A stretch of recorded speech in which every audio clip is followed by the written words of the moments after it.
ہم نے کیا سوچا کہ سب سے امپورٹنٹ چیز پاکستان کو اٹھانے کے لیے کیا ہے، تو ہم ایک چیز پہ پہنچے، انصاف، رول آف لا، کیونکہ گورننس کی جو بنیاد ہے وہ رول آف لا ہے۔ اور جب بھی پاکستان کا گورننس سسٹم تھوڑا سا سٹیبل ہوا ہے، یہ ہمارا اتنا وائبرنٹ ملک ہے، ایک دم ملک میں ایکٹیویٹی شروع ہو جاتی ہے۔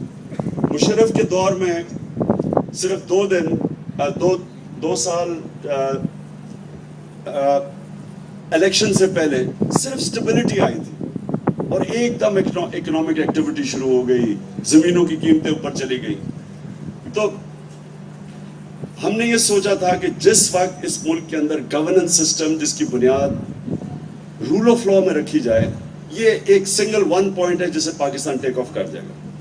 میں ابھی بھی یہی سمجھتا ہوں کہ رول آف لا، کوئی بھی دنیا کا سویلائزیشن نے آج تک ترقی نہیں کی رول آف لا کے بغیر۔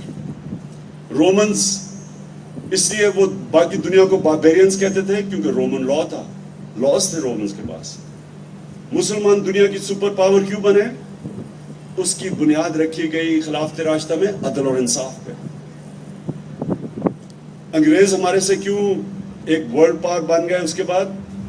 مجھے ابھی بھی ہمارے جب ہم بڑے ہو رہے تھے تو وہ بتاتے تھے کہ انگریز کے زمانے میں قانون تھا، انگریز کے زمانے میں کوئی اس طرح کی حرکتیں نہیں ہو سکتی تھی، چوری نہیں تھی، ہم چھوٹے تھے سائیکلوں پہ پھر رہے ہوتے تھے، کبھی کوئی فکر نہیں تھی کوئی چوری کی کسی کی۔